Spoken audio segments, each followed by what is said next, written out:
Bueno, de esta charla con el ministro de Producción, seguimos en el campo porque vamos a hablar del tema del INTA, ¿no? Hicimos alguna alusión también con el ministro sobre el tema.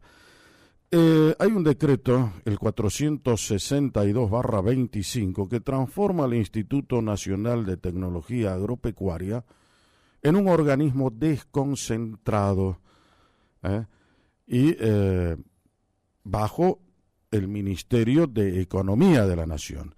Ahora, esta medida podría dejar obviamente sin trabajo a muchas personas entre Salta y Jujuy, hablan de 130 personas, hay técnicos, investigadores, becarios y productores del INTA que se concentraron precisamente para pedir el otro día ahí en el centro de Salta y protestar contra ese decreto presidencial 462/25, reitero, que elimina la autarquía de ese organismo y lo convierte en una dependencia del Ministerio de Economía. Esa jornada de visibilización está enmarcada, digamos, en la acción federal, ¿no? Vive la Ciencia, así lo llamaron ellos, que buscó mostrar el impacto de la medida en el territorio. Ahora dice que quieren vender aproximadamente 40.000 hectáreas del INTA y demás. Vamos a hablar sobre eso para que nos dé detalles de cómo se vive esta situación, qué es lo que plantean y demás, con Marcelo Echenique, que es el director regional del INTA. Marcelo Echenique, buen día. Jorge Calvo lo saluda. Hola, hola. Hola, hola. Sí, lo escucho. Buen día, Jorge Calvo lo saluda. Hola. Hola, Jorge, ¿cómo te va? Recién estoy pudiendo escucharte bien. Bueno. Mucho gusto. ¿Qué pasa ahí en las comunicaciones, muchachos? No me hagan rabiar, ¿eh?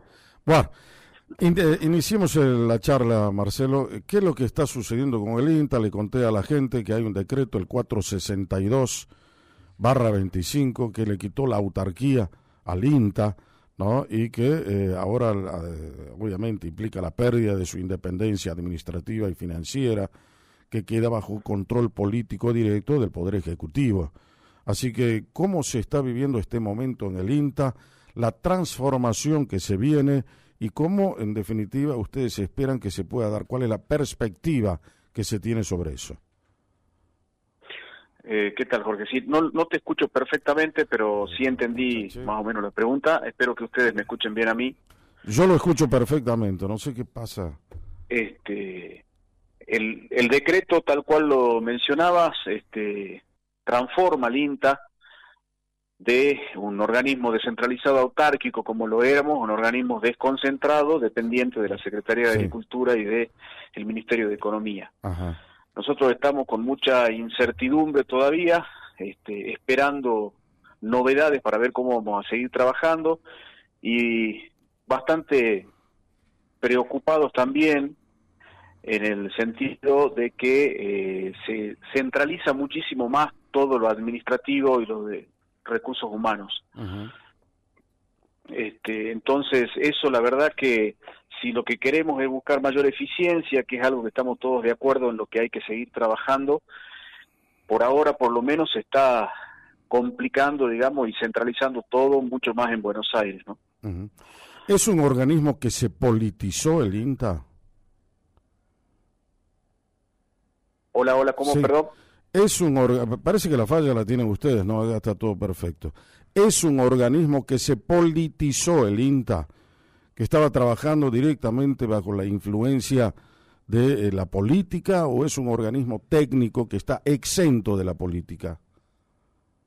Es un organismo técnico. Yo puedo poner la mano en el fuego por todo el personal de Salta y Jujuy, digamos, un organismo técnico, en donde acá la verdad que no entró la política. Sí, los únicos cargos políticos que tenemos son el del presidente y el vicepresidente, que normalmente son puestos por el Ejecutivo, y después todos los cargos de dirección de las experimentales, de los centros regionales, incluso de la Dirección Nacional, que ahora fue derogada en este decreto, son por concurso, ¿no? Ajá. Bueno, eso está señalando a las claras que la parte técnica de investigación, becarios y demás, está exenta de la política.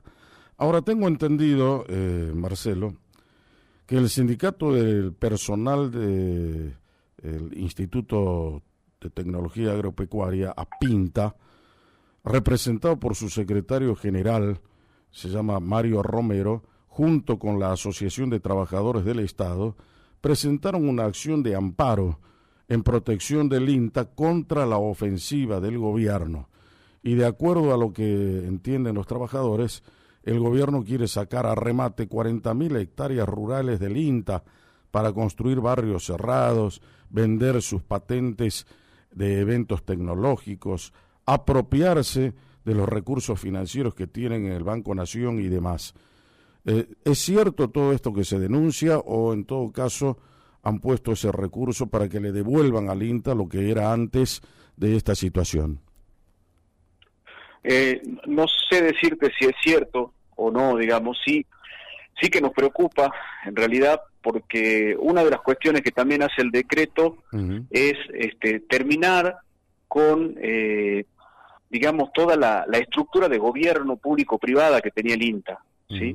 El INTA, sus decisiones a lo largo de 69 años se trabajaban en un consejo directivo, en donde estaban la parte pública y del Poder Ejecutivo con el presidente y el vicepresidente, pero después también las entidades del campo, las universidades, ACREA, con 10 miembros que iban decidiendo sobre lo que pasaba. El decreto, esas funciones se las saca a este consejo, deja solamente un consejo técnico y concentra todo el poder en el presidente, o sea, en el Poder Ejecutivo, en el poder del gobierno de turno, digamos. En este caso es este gobierno, pero si este decreto continúa, seguirán siendo todos los que vengan. Y eso creo que sí puede ser algo muy complicado y que nos da temor a que se politice el INTA, digamos, porque ya no va a tener el control social que hasta ahora hemos tenido de parte de los privados y de otros sectores públicos también, ¿no?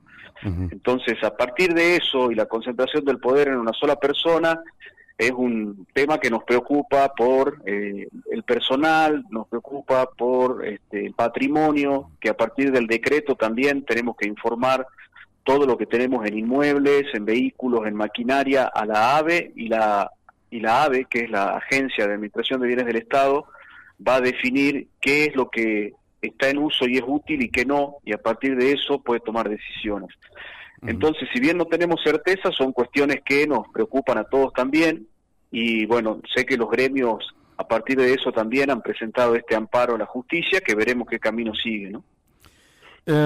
¿Alguna vez le consultaron a los miembros, a los técnicos del INTA, inclusive a la directiva del INTA, cómo podría ser la transformación para mejorar, superar su condición actual?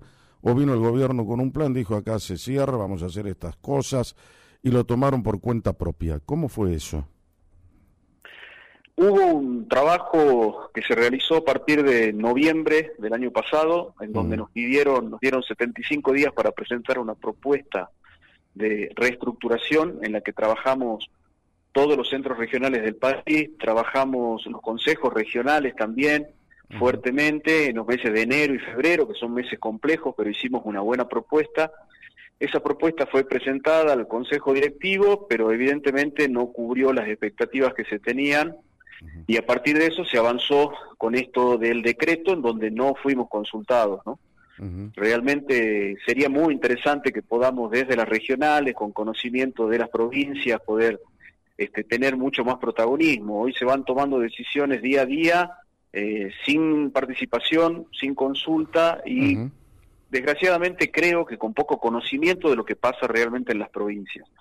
Creo que nosotros, muchos de los que estamos en las regionales y en el interior, somos los indicados para saber a dónde podemos hacer los cambios, porque creemos que podemos eficientizarnos y podemos modernizarnos y mejorar, pero realmente no hemos sido consultados, más allá de aquella vez que después no se continuó teniendo en cuenta, ¿no?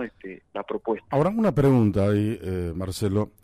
El INTA es una institución que se quedó anquilosada en el tiempo, que no hizo los deberes como tenía que haberlos hecho en su momento, de modernizarse, superarse, o es una institución que, por el contrario, teniendo en cuenta que son científicos los que la integran, bueno, estén al ritmo del día a día, puedan mejorar, puedan tener una planificación estratégica para mejorar, ¿qué te puedo decir?, los procesos de calidad para tener en cuenta los objetivos que persigue?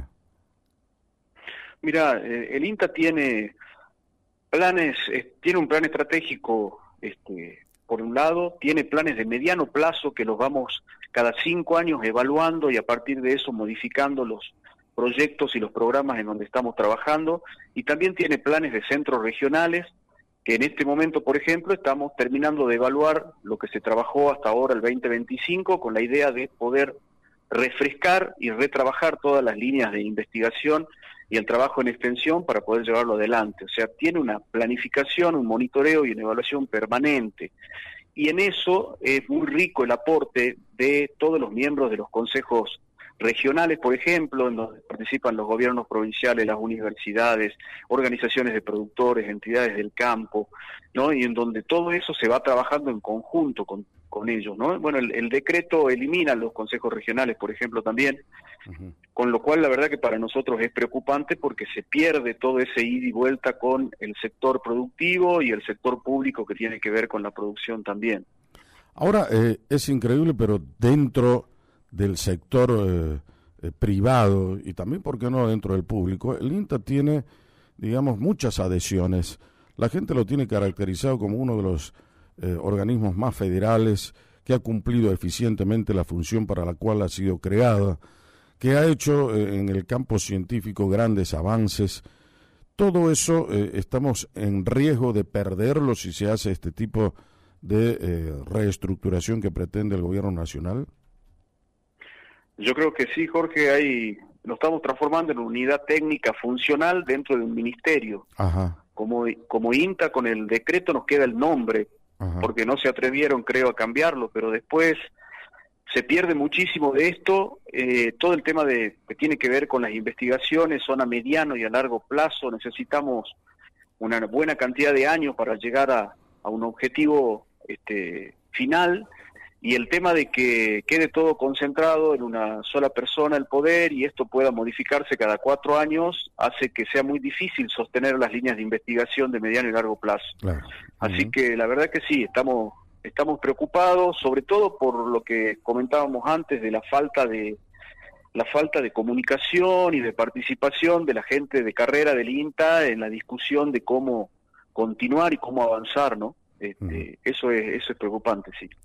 Bueno, le preocupa no solamente a la gente que trabaja en el INTA, sino, como decía hace un momento, a muchas organizaciones del campo, ¿no? Hablé con distintos sectores y todos tienen una buena imagen de lo que ha sido la trayectoria y el actual trabajo que realiza el INTA. Así que ojalá que pueda superarse esta situación y que el gobierno entienda que hay cosas que les tiene que mirar mejor.